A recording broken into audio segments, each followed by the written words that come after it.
c'est tout Israël qui était ébranlé. Tous venaient prendre son baptême. Les gens quittaient de n'importe où, payaient leurs frais de transport pour venir prendre le baptême et être apaisés de leurs péchés. Oui ou non? Ils venaient profiter de ça. Mais est-ce qu'ils restaient avec Jean-Baptiste? Non. Donc, ils ne sont venus que pour avoir l'apaisement de leur cœur. Ô peuple de Dieu, réveillez-vous. Nous devons préparer la seconde venue du Seigneur Jésus. C'est de vous qu'il est question. Ce n'est pas de quelqu'un d'autre. Vous prenez cela pour un jeu. Mais est-ce que vous savez que même Jean-Baptiste prenait son ministère pour un jeu? Un jour, il a dit, quand on l'a arrêté, le garde dit, allez-y, posez la question à Jésus. Est-ce lui le Christ ou on attend quelqu'un d'autre? C'est écrit, n'est-ce pas? Oui. Alors? Alors, c'est quoi? Il doutait. Il doutait. Pourtant, c'est lui.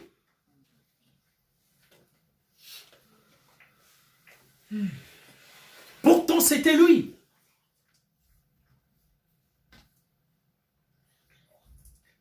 Vous êtes ceux qui, au ciel, on regarde, premièrement sur cette terre.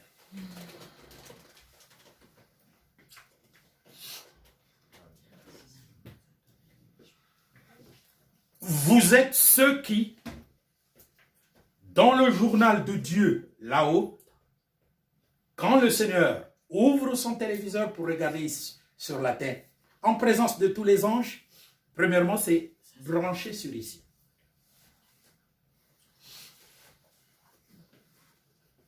Je dois vous le dire, si je ne vous le dis pas, donc je suis lâche. Parce que je mentirais pour avoir une modestie. Non, moi, je ne veux pas de la modestie. Je veux dire la vérité aux gens. Parce que c'est le rétablissement de toutes choses qui prépare la seconde venue du Seigneur Jésus-Christ sur la terre. C'est pour ça qu'il y a déjà 104 livres de publiés en 10 ans. 104 livres de publiés en 10 ans. C'est extraordinaire.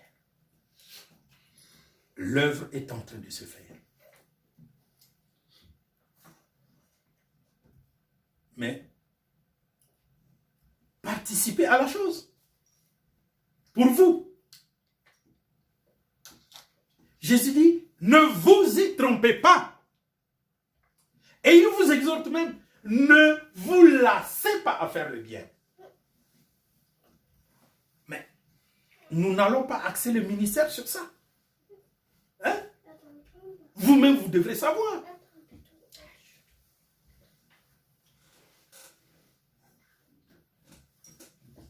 Invitez vos amis. Ça fait aussi partie de ça. Invitez vos enfants, vos parents. Parlez de la chose aux gens. Mettez un peu de quoi là-dedans pour gagner les gens. Tout ça, c'est ce que vous devrez faire en abondance. Pour vous.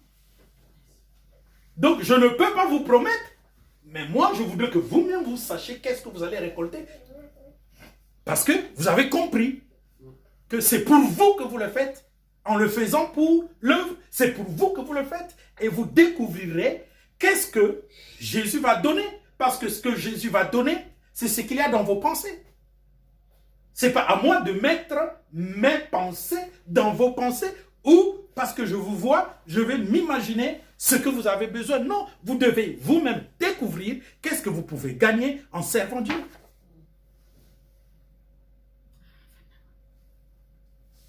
Soyez sensibles, mes frères.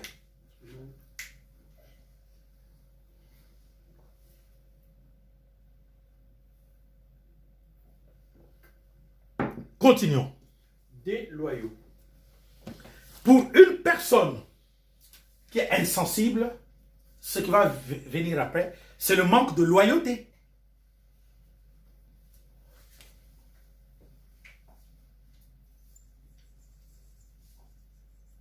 ils deviendront déloyaux. Le manque de loyauté, c'est quoi? Donc, je vais vous dire quelque chose. Dès que toi qui es rempli du Saint-Esprit, tu as commencé d'être égoïste, tout ça, sont les différentes formes de blasphème contre le Saint-Esprit. Donc, comment vous crucifiez une seconde fois le Seigneur Jésus? Comment vous attestez votre mort spirituelle? Être déloyal, c'est finir avec son premier amour.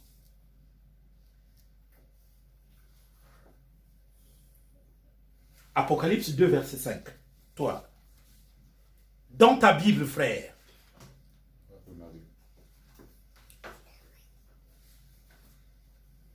Regardez. Les gens commencent à chercher. Regardez les gens. Ils commencent à chercher la Bible. Frère, ils commencent à chercher la Bible. Souviens-toi donc d'où tu es tombé. Réponds-toi et pratique les premières œuvres. Sinon je viendrai à toi et j'ôterai ton chandelier de sa place, à moins que tu ne te répondes. Voilà. Apocalypse 2, verset 5. Un déloyal, c'est celui qui a ignoré que Christ l'a sauvé. Vous tous qui êtes remplis du Saint-Esprit, dans les premiers jours, vous étiez tout feu, tout flamme. Vous avez le bon zèle. Vous vouliez servir le Seigneur. Vous le vouliez pourquoi? Pour les biens matériels ou bien pourquoi? Non, quand on est rempli du Saint-Esprit, les premières des choses, on veut avoir autant des biens spirituels. Mais pourquoi vous avez abandonné cet amour-là? Donc, vous êtes devenu déloyal. Or, le Seigneur dit, je viendrai, j'ôterai le chandelier de sa place. C'est là où je vous pose la question. C'est quoi le chandelier qu'il va ôter? Saint-Esprit. Voilà. Je vous le dis en vérité, ça fait ici à Paris 10 ans que je prêche la parole. Chaque fois que je vous pose la question, vous commettez la faute. Le chandelier n'est pas le Saint-Esprit, frère.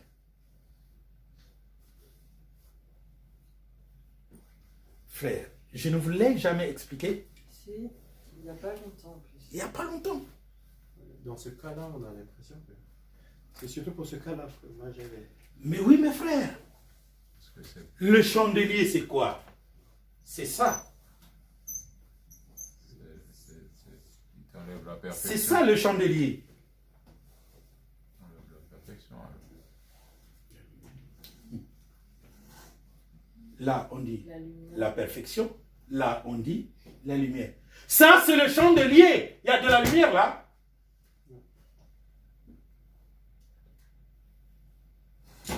Ce chandelier a une base où on met l'huile. Donc, ça, tout ça, c'est de l'or. Et ça, c'est de l'huile. C'est ça qu'on appelle le chandelier. Ça veut dire quoi? Le Saint-Esprit. Non. La lumière. Surtout pas. Le temple du Saint-Esprit. Vous êtes le temple du Saint-Esprit. Oui, c'est quoi le temple du Saint-Esprit? C'est le corps, c'est l'homme, c'est le croyant. Mais alors, voilà ce qu'il faut me donner comme réponse. Je viendrai à toi et j'ôterai le chandelier de sa place. Donc je vais t'enlever dans le livre de vie. Donc je mets une autre personne à ta place. Parce que c'est ça le chandelier.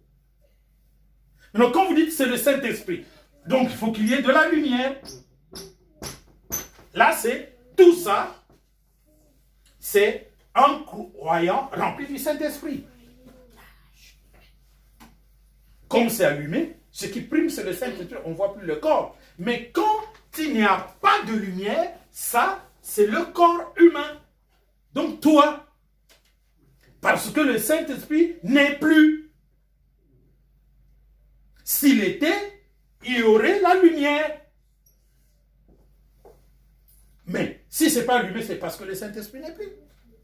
Donc, vous aviez l'amour et maintenant vous ne l'avez plus. Donc, pourquoi rester là? Pourquoi rester là? Tu occupes inutilement la place. Tu occupes inutilement la place.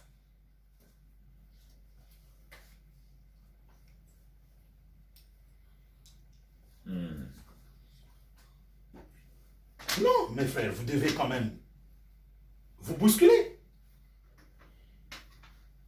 Et si vous devenez ça, c'est par manque de loyauté. Vous avez oublié celui qui vous a sauvé. Continuons. Calomniateur. Et dès que il te manque la loyauté, tu commences à calomnier les gens. Tu commences à parler du mal des gens.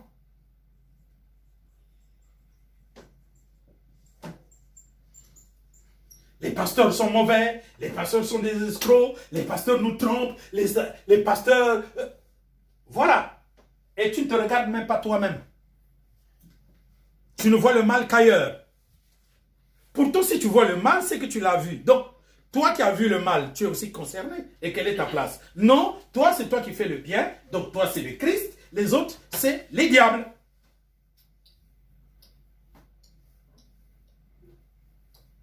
Calomniateur. Intempérant. Intempérant. Ah, ça va. C'est corsé là. Ah oui, au fait, on pourra effacer. Intempérant.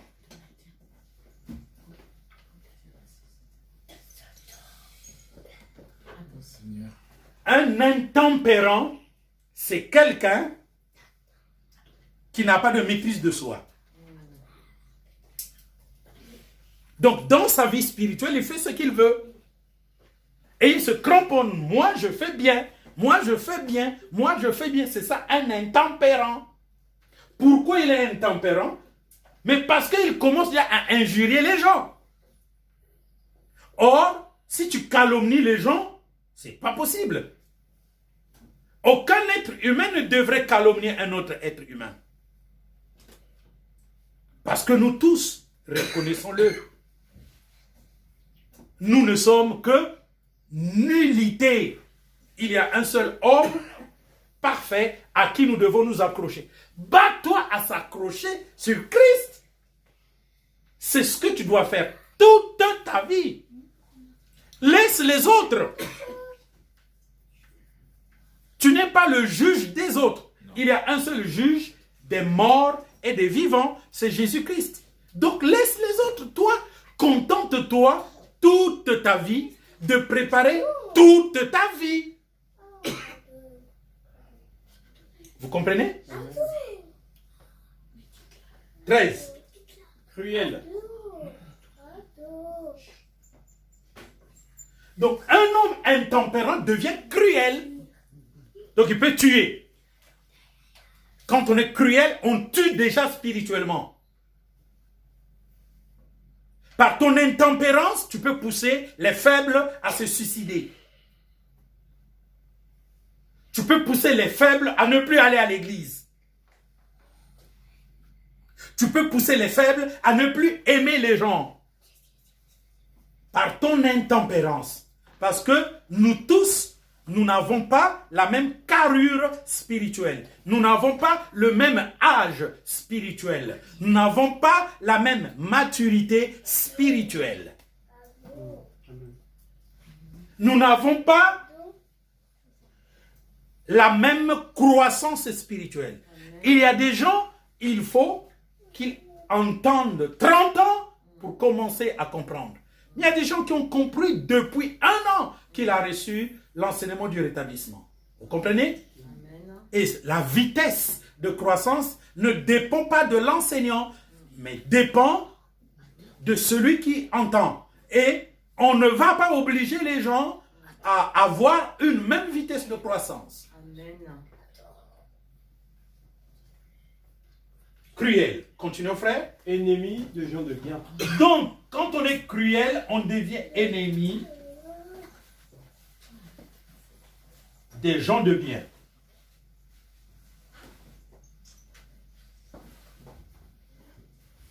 Donc, on devient maintenant ennemi des gens qu'on reconnaît qui sont en Christ.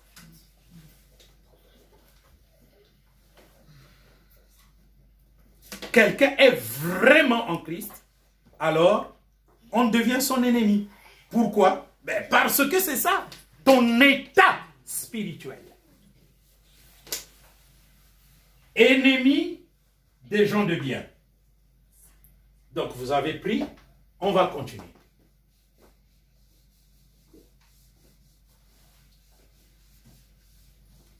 Là, on était à 14.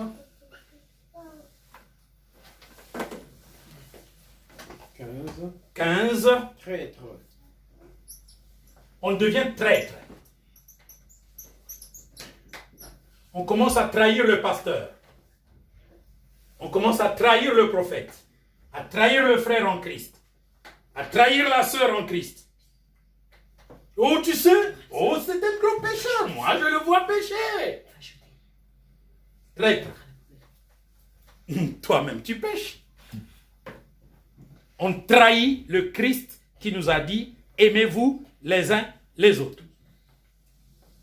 16. Emporté. On devient un emporté. Vous allez trouver des emportés dans certaines églises. À Brazzaville, j'ai vu des gens. Il s'en va, il fait une photo de William Aaron Branham. En bas, il écrit « Je suis fou de Christ ». Il met ça, il met une épingle là, il commence à se promener dans la rue comme ça. « Je suis fou de Christ ». Avec la photo de William Aaron Branham. « Je suis fou de Christ ». Ça veut dire que c'est William Branham le Christ. Bon, que ce soit lui ou pas, franchement, ce qu'il fait, c'est être emporté. Ce que les gens ne comprennent pas, c'est que tu n'as pas besoin d'aller montrer aux gens que toi, tu crois en Christ. Parce que pour la parole de Dieu, c'est ta vie qui doit le montrer. C'est même pas ce que tu dis, ta vie. Et ta vie, tu n'as pas besoin de mettre la photo de ton prophète ici. C'est ta vie. Ta relation que tu as avec les gens, c'est ça qui va prouver que tu es en Christ. Mais si il faut que vous devenez de ceux-là qui, tous les jours, ah non, moi je suis en Christ. Nabalaïs, j'ai épousé Jésus. Il y a même des gens qui vous critiquent. Oh, regardez ces femmes-là qui ont épousé Jésus. Voilà. Parce que c'est vous-même qui le dites. Dès qu'un mari t'appelle, s'il te plaît, ah, Nabal, j'ai épousé Jésus. Mais tu vas te marier comment? Hein? C'est ton pasteur qui t'a dit que c'est ça, se marier à Jésus. Mais se marier à Jésus, moi, je suis marié à Jésus, mais je suis un homme. Parce que je fais partie du corps de Christ. Donc, hommes et femmes. Maintenant, toi, c'est devenu une défense. Quand on t'appelle, non, moi, j'ai épousé Jésus. Donc, tu n'as plus besoin de mari. Vous voyez? Continuons. Enflé d'orgueil. 17. Celui qui est emporté, finalement, il est enflé d'orgueil. Déjà, l'orgueil n'est pas bon. Maintenant, ici, tu es enflé d'orgueil. Donc, tu fais profession de professer ton orgueil. Tu démontres ton orgueil. Et c'est là où, malheureusement, entre en jeu ta façon de parler, ta façon de t'habiller et ta façon de te comporter. Non, frère, moi, pour les mèches, Dieu ne m'a pas encore délivré. Donc, tu as cherché un argument pour justifier les mèches que tu mets. Franchement. Et cet argument-là, tu veux le dire à frère Arcamon. Enflé d'orgueil. Ah, frère, tu vas m'excuser, moi, pour les pantalons, hein? Dieu ne m'a pas encore délivré.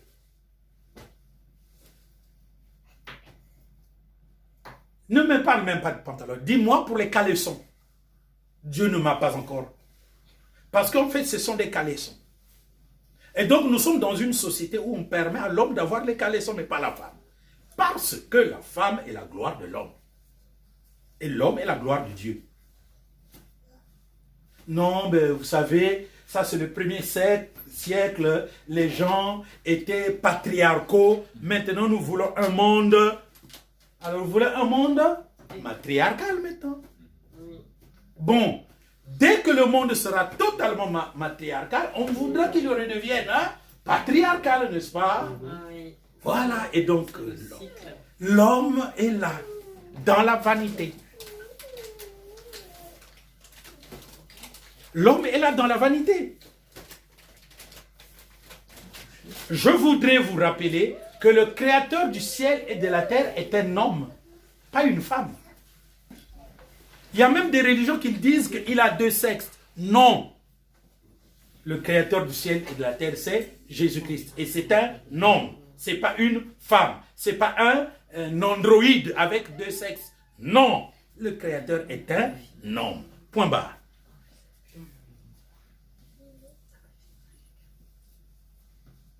Mais femme n'a d'importance que pour la reproduction. Hein? Être homme ou femme. Oui, cela n'a d'importance que pour la reproduction. C'est le moyen de la reproduction. Homme ou femme, c'est pour la reproduction. Mais l'homme et la femme sont en Christ.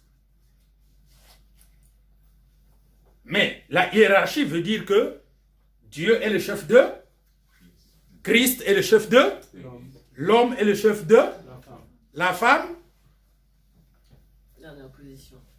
hein? Dernière position. Non, ce n'est pas une dernière position, c'est une position. C'est pas chef de quoi? Mais les enfants sont mâles et femelles. Non, c'est pas des enfants qu'il a dit, c'est des hommes. Il a dit chef des hommes. La femme, Chef des enfants. Ah. Il a dit, d'accord, j'ai entendu des hommes. Ça ne veut pas dire chef des enfants. Ah, je pensais que c'est qu'il avait dit chef des hommes. Moi aussi, c'est ce que j'ai cru. Non, la femme n'est le chef de rien parce que Dieu est le chef de Christ. Christ est le chef de L'homme. l'homme. L'homme est le chef de La femme. la femme. Ça se termine là, la hiérarchie. Point barre. Ça ne sert pas. De continuer avec les enfants. Oui, ça ne sert pas.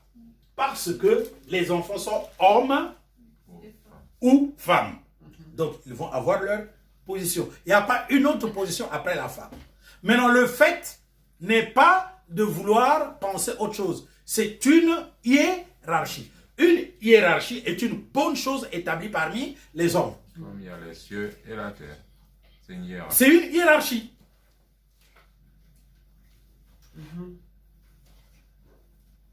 Maintenant, il ne faut pas prendre ça dans le sens où, maintenant, qui est plus fort. On ne parle pas de la force là. C'est une hiérarchie que nous respectons tout naturellement. Parce que c'est Dieu qui l'a dit. C'est comme aujourd'hui, tu ne mangerais pas s'il n'y avait pas la terre sur laquelle on ensemence le blé. Vous avez changé la manière de produire le blé? Produisez-nous une manière de produire le blé autre que la manière de produire le blé naturellement. Et là, on va changer De hiérarchie. de hiérarchie. Bien. Il y en a encore? Normalement, après, il explique, il dit aimons le plaisir plus que Dieu. Attends. Enflé d'orgueil. Après? Virgule, aimons le plaisir plus que Dieu. Ben oui, donc 18. Alors c'est quoi? Aimons le plaisir plus que Dieu. Un homme qui aime le plaisir plus que Dieu. On va le qualifier de quoi? Charnel. De tout ce qu'il y a en haut. Hein. Ça ressemble un petit peu à l'égoïsme, non? Un homme qui aime plus le plaisir que Dieu. Sans âme? Un plaisanteur. Tu as dit quoi? J'avais dit sans amour. Oui. Sans amour. Alors, comment on va l'appeler? Un homme charnel.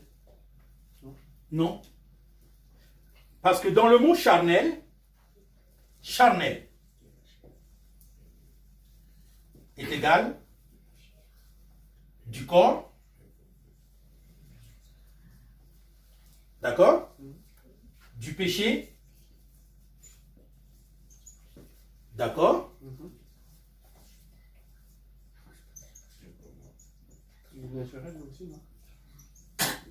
Qui ne grandit pas spirituellement. C'est ça qu'on appelle charnel. Du corps, donc de la nature, naturel. Pécheur, charnel. Celui qui ne grandit pas spirituellement dans l'église, c'est celui qu'on appelle charnel. Mais celui qui aime le plaisir plus que Dieu, ben parce qu'on a écrit ça comme ça, quand même, on ne va pas écrire ça comme ça. C'est quoi celui qui aime plus le plaisir que Dieu? Il est sans amour, oui, en précisant amour avec grand A. Maintenant, on appelle quoi celui qui est sans amour? Bestial. Il est comme une bête. Bestial. Continuons. Ayant l'apparence de la piété, mais en réunion ceux qui ont fait la force. Ah 19. Et c'est là la fin. Quelqu'un qui a l'apparence de la piété, mais qui renie ceux qui en fait la force. Il est Catholique.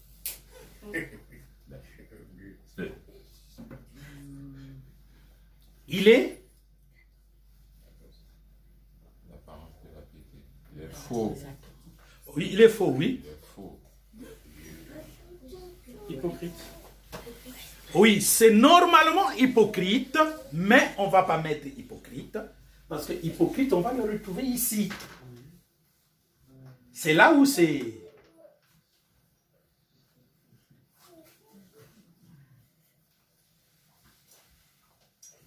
C'est un antéchrist. Ah! Ah, tu m'as sauvé. Amen.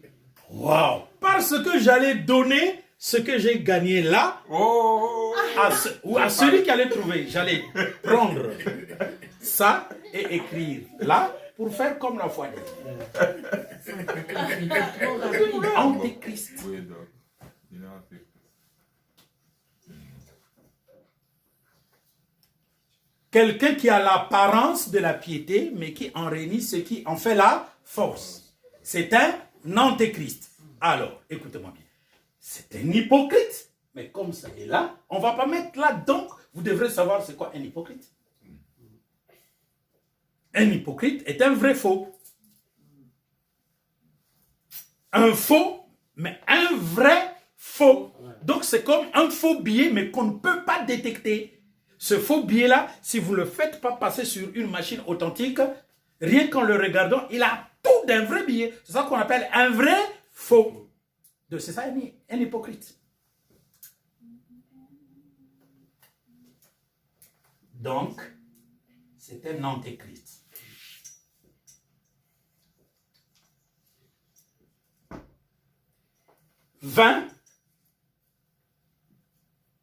C'est maintenant, qu'est-ce qu'il faut faire avec ces gens-là? Éloigne-toi de Éloigne-toi de ces hommes-là. 20. Éloigne-toi d'eux.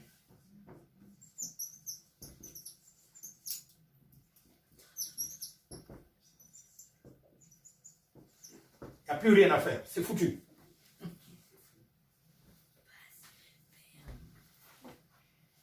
Ça, c'est pour ceux qui sont en Christ. C'est qu'on s'est rendu compte qu'ils sont antéchrists. Si vous êtes en Christ, alors, faites tout de telle sorte que dans les prières, que ceci ne ressurgisse plus en vous. Donc, les prières qu'on doit faire à Dieu, c'est que quand tu es en Christ, il faut maintenant demander au Saint-Esprit de t'armer de telle sorte que tu ne retombes plus dans ça. Amen. Parce que quand tu vas cultiver ça consciemment, la fin, c'est la mort spirituelle. Et ça demeure dans l'état. Donc c'est comme ça que tu es, dans l'être. Quand on dit l'état spirituel, c'est l'être. L'être spirituel.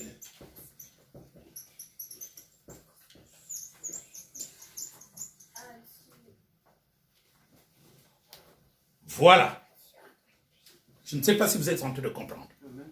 L'être spirituel. C'est décrit là. Ton état. L'état englobe l'avoir. Ce que tu es englobe ce que tu as. N'est-ce pas? Ce que tu y as, c'est la position spirituelle. Donc, la position spirituelle est inférieure à l'état spirituel. C'est pourquoi l'état spirituel est pire que la position spirituelle.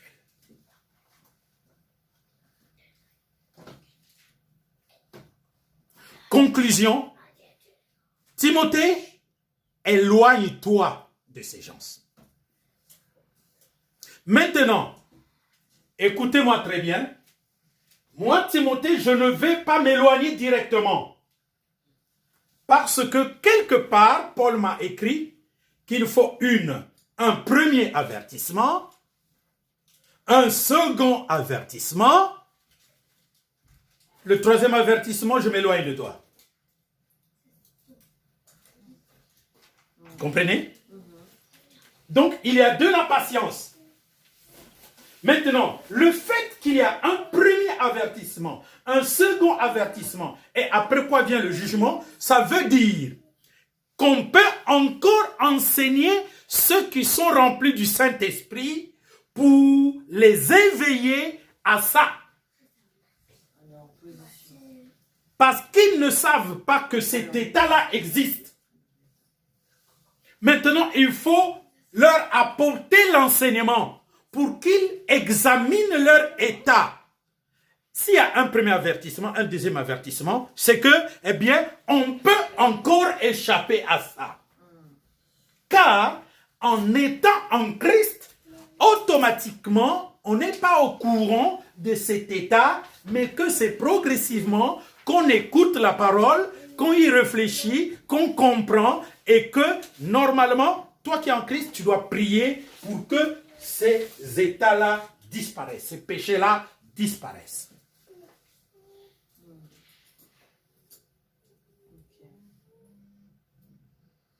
Il y a un temps de patience. Prenons 1 Timothée chapitre 5, je crois le verset 22 à 23. On va essayer de voir. 1 Timothée 5, 22 à 23. Là où on dit, n'impose pas rapidement les mains, car les péchés... Oui. Oui, voilà. N'impose les mains à personne avec précipitation et ne participe pas au péché d'autrui. Toi-même, conserve-toi pur. C'est tout? Ne continue pas à ne boire. Oh non, remonte un peu en haut. Remonte un peu en haut. C'est tout? Oui, on dit que c'est tout.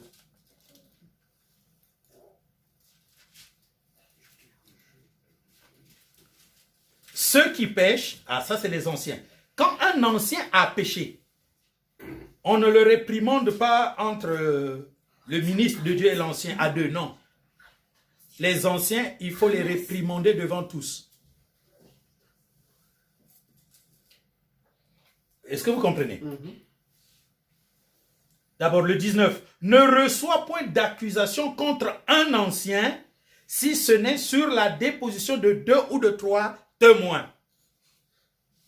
Donc, si un ancien a fait quelque chose qui est mauvais, il faut qu'il y ait 2 ou 3 témoins, pas un seul témoin. Il faut qu'il y ait 2 ou 3 ou plusieurs témoins qui ont vu pour que tu reçoives l'accusation contre un ancien. Ceux qui pêchent, les anciens qui pêchent, reprends-les devant tous. Donc les anciens, il faut les blâmer devant tout le monde. C'est comme ça. Afin que les autres aussi éprouvent la crainte. Les autres anciens éprouvent la crainte. Donc le traitement de comment blâmer un ancien est différent du traitement de comment blâmer un frère ou une sœur. Un frère ou une sœur, regardez ça en haut, le verset 1. Ne réprimande pas rudement le vieillard, mais exhorte-le comme un père. Exhorte les jeunes gens comme des frères. Donc, tout est écrit dans la Bible, n'est-ce pas?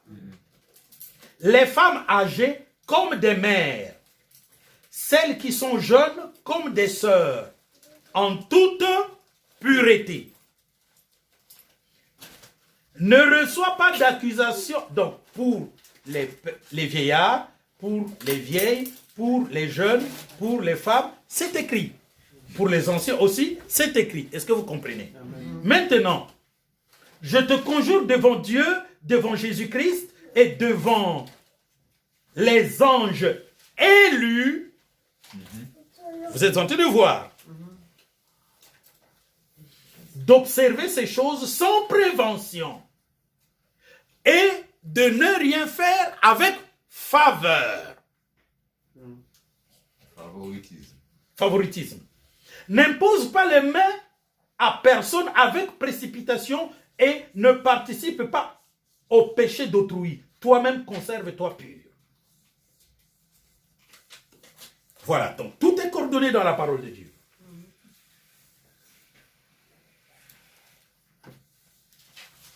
Bien, maintenant, il y a quelque chose d'important qu'on va vous dire à propos de l'être spirituel. On va prendre ça dans 2 Jean, verset 7 à 11. Car plusieurs séducteurs sont entrés dans le monde. Donc, écoutez-moi très bien. L'antéchrist là est égal à un séducteur.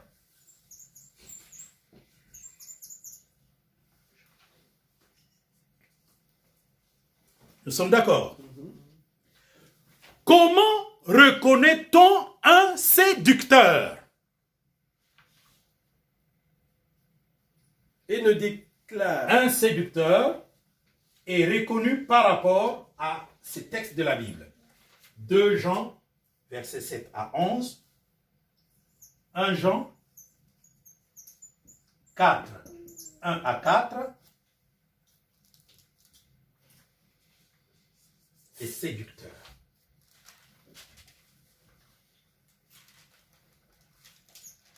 Les séducteurs. Oh là là, ça vient de m'échapper. C'était quoi 1 Jean chapitre 4? Ah oui, 1 Jean 2, 18 à 19. Lisons bien ces textes-là pour les antéchrists. Un antéchrist, c'est celui qui a l'apparence de la piété, mais n'en a pas la puissance, la force. Parce que quand on a la piété, il faut qu'on ait la puissance. Alors, s'il vous plaît, c'est pourquoi je vous conjure de commencer à faire l'œuvre de Dieu. Parce qu'on ne reconnaîtra pas ta force et ta puissance si tu ne fais pas l'œuvre de Dieu. Et l'œuvre de Dieu, on l'a fait en gagnant les gens à Christ. Porter le fruit. Ah, porter le fruit. Il faut un enseignement sur porter le fruit. Mon Dieu. Pourtant, porter le fruit, vous avez l'enseignement. Dans, je crois, comment rétablir la relation ministère-église, développement, tome 3. Je crois bien. Tome 3. Essayez un peu de me montrer pour que je vérifie si c'est ça. Tout est enseigné. Tout est enseigné.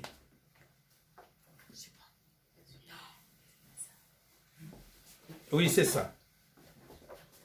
Donc, je vais essayer de regarder si c'est là. Introduction. Introduction au principe d'union. Oh!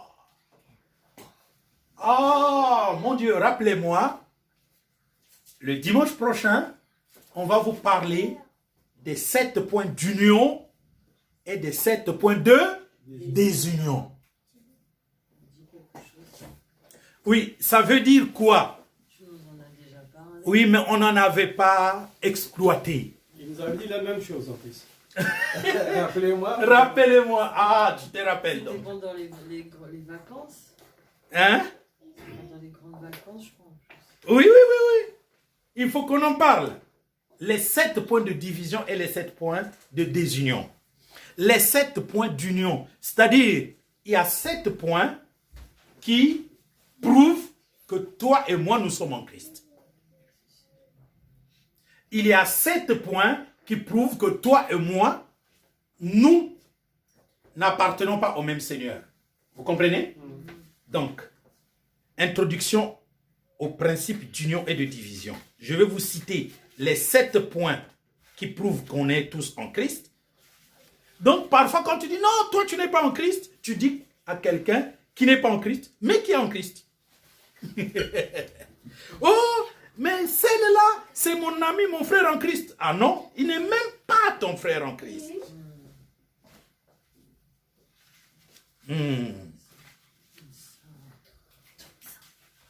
Donc, je vais vous rappeler ça.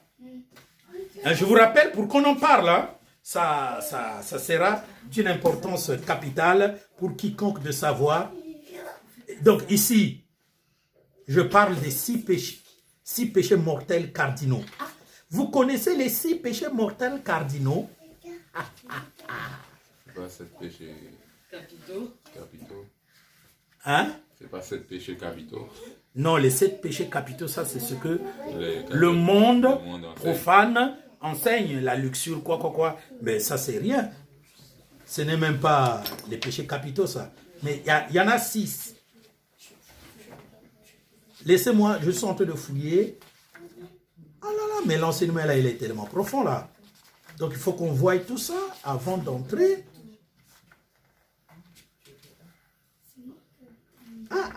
Le prophète Osée. Oh mon Dieu. Péché mortel de Janès et Jambres.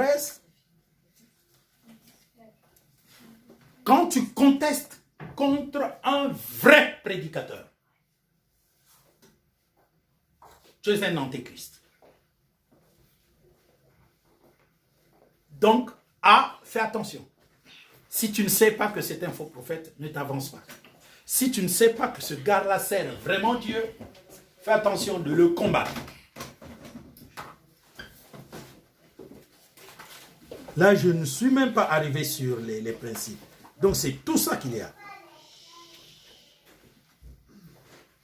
Mourir en enfreignant les 10 béatitudes. Vous connaissez les 10 béatitudes? C'est pas... Oui, Matthieu 5, oui. Verset combien? 1 à 10. Verset 3 à 12. Tout ce qu'il y a dans les 10 béatitudes, si tu pêches ça, c'est du blasphème contre le Saint-Esprit.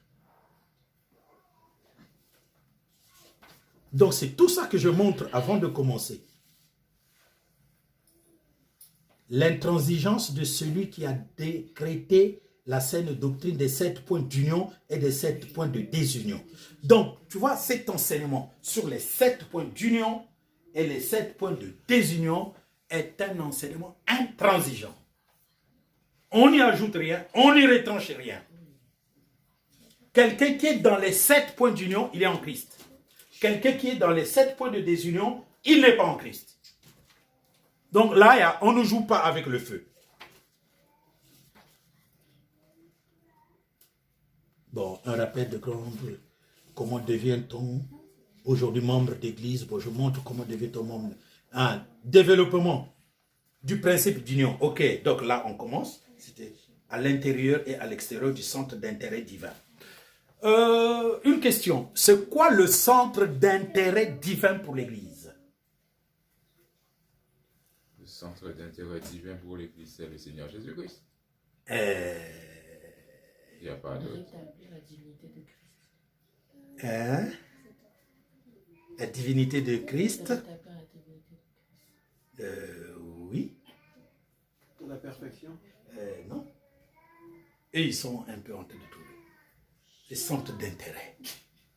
Ben, c'est Le centre d'intérêt de Dieu dans l'église.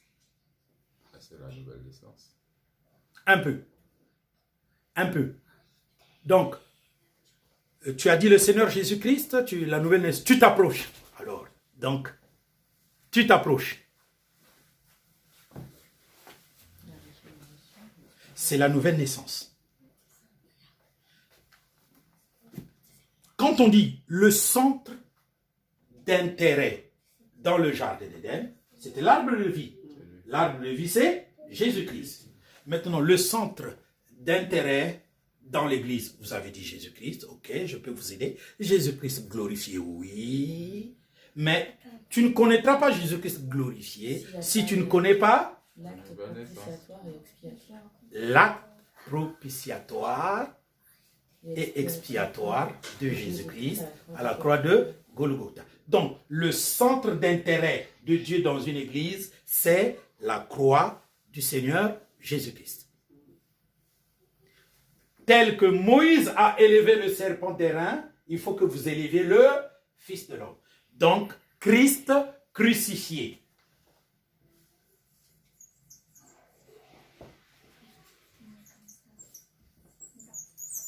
Il est le centre de l'intérêt que Dieu a dans l'Église. C'est-à-dire, qu'est-ce qui produit la vie dans l'Église? Finalement, c'est pas la scène alors. Le pardon. Non, c'est Christ crucifié. Parce que sur le temps, dans le temps, c'est la scène. Frère, je viens de vous dire Christ crucifié, vous incitez sur la scène, donc vous n'avez pas compris. Christ crucifié. Qu'est-ce qui produit la vie? Oui, c'est Christ crucifié. Mais exactement, c'est ça le centre d'intérêt de Dieu dans l'Église. La chose la plus importante de Dieu dans une Église, c'est Christ crucifié pour donner la vie. Et quand vous avez la vie, votre énergie, si vous voulez qu'on parle de la scène, on va appeler la scène l'énergie. D'accord. Mais Christ crucifié, c'est comme la voiture. Si tu as du carburant et que tu n'as pas de voiture, tu vas te déplacer? Non. Si tu as la puissance du Saint-Esprit, mais que tu n'es pas né de nouveau, tu vas te déplacer? Non. Il faut d'abord que tu naisses de nouveau. C'est la voiture, l'automobile. Il faut que tu mettes le carburant. C'est le nom de Jésus.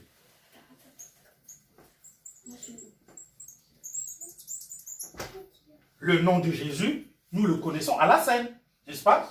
Faites ceci en mémoire de moi. Donc la scène est l'énergie de l'église, mais le centre d'intérêt. Quand on dit centre d'intérêt, ça part de quoi? Le point capital, le carrefour. Le point zéro. Le point, exactement, le point zéro. Là où tout commence. Donc, vous savez, nous, on est venu nous présenter Christ glorifié. C'est ça la faute de l'église pentecôtiste qui est venue nous présenter en Afrique Christ glorifié. Nous tous, on a suivi.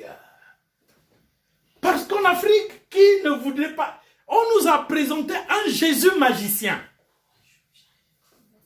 On nous a vendu de la convoitise de la chair. On nous a vendu de la convoitise du royaume. Dans le royaume, c'est la baguette magique de Dieu. Alors que ce n'était pas vrai. Donc, continuons. À l'intérieur et à l'extérieur.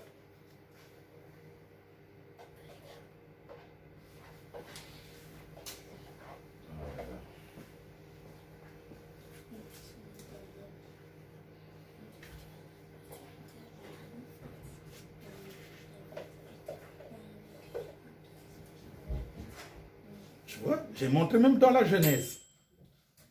L'unité de l'esprit. La preuve garantissant l'unité de l'esprit. Les 7 conditions d'unité spirituelle.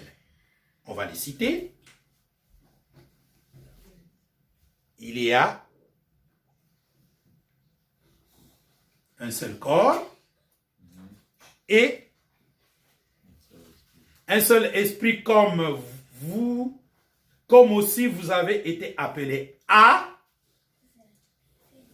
une seule espérance par votre vocation, il y a un seul Seigneur, une seule foi, un seul baptême, un seul Dieu et Père de tous, qui est au-dessus de tous, et parmi tous, et en tous. Voilà, tu fais circuler. La page 94. C'est ça, les 7 points d'unité. Si quelqu'un croit ces points-là, il est en Christ. Pour que nous disions que quelqu'un est en Christ, c'est là où il faut regarder. Malheureusement, aujourd'hui, les gens regardent au comportement. Là, il n'y a même pas le comportement.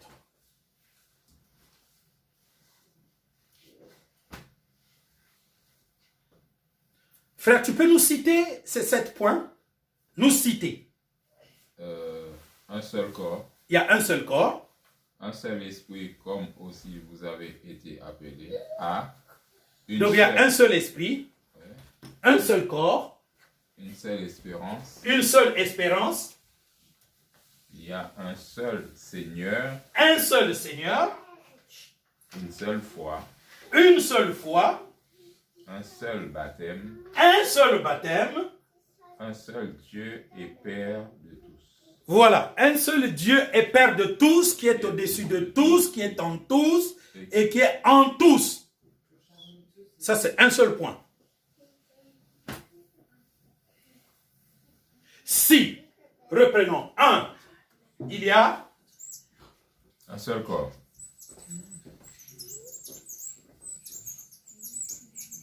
Un seul corps, c'est le corps de Christ. Le corps de Christ est l'ensemble des personnes nées de nouveau. Point barre. Si quelqu'un le reconnaît, peut le défendre,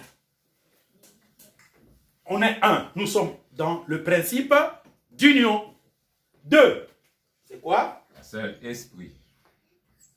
Si tu sais qu'il y a un seul esprit. Comme aussi vous avez été appelés à. C'est-à-dire qu'il y a un seul Saint-Esprit. Comme aussi vous avez été appelés à une seule espérance. Il y a un seul espoir. Quel est l'espoir unique que nous avons? D'être réunis avec le Père. D'être réunis avec le Père. D'être réunis avec le Père. D'atteindre la perfection. D'atteindre la perfection. C'est ça le seul espoir que nous avons. On appelle ça participer à l'adoption et à la rédemption du corps. Donc tu deviens parfait. C'est le seul espoir que nous avons. Vous voyez que dans ces choses-là, il n'y a pas de lutte. Comment tu vas empêcher quelqu'un à espérer ça? Pourquoi tu veux le lui empêcher? Il a cette espérance-là, mais il a cette espérance. 4. Mais on a enseigné aux gens à ne pas l'avoir. Frère, allons-y. 4. 4. Il y a un seul Seigneur. Un seul Seigneur.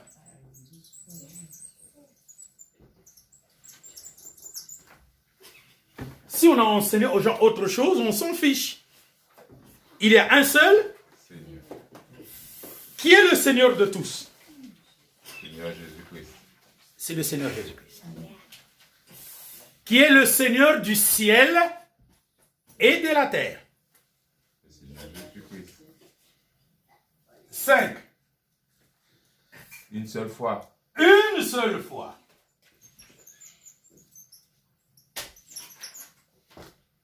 C'est pourquoi il est important que vous sachiez quelle est notre foi. Il y a une foi qui nous a sauvés une fois pour toutes. C'est de cette foi-là qu'on parle. Pas la foi pour recevoir quelque chose. Parce que la foi pour recevoir quelque chose, tu peux la manquer. Mais cela ne veut pas dire que tu n'as pas la foi. Les disciples n'ont pas pu guérir le fils qui était possédé. Mais c'est des disciples que Jésus-Christ a choisis. Pourtant, ils n'ont pas pu guérir. Ils n'ont pas pu guérir. Est-ce que vous comprenez?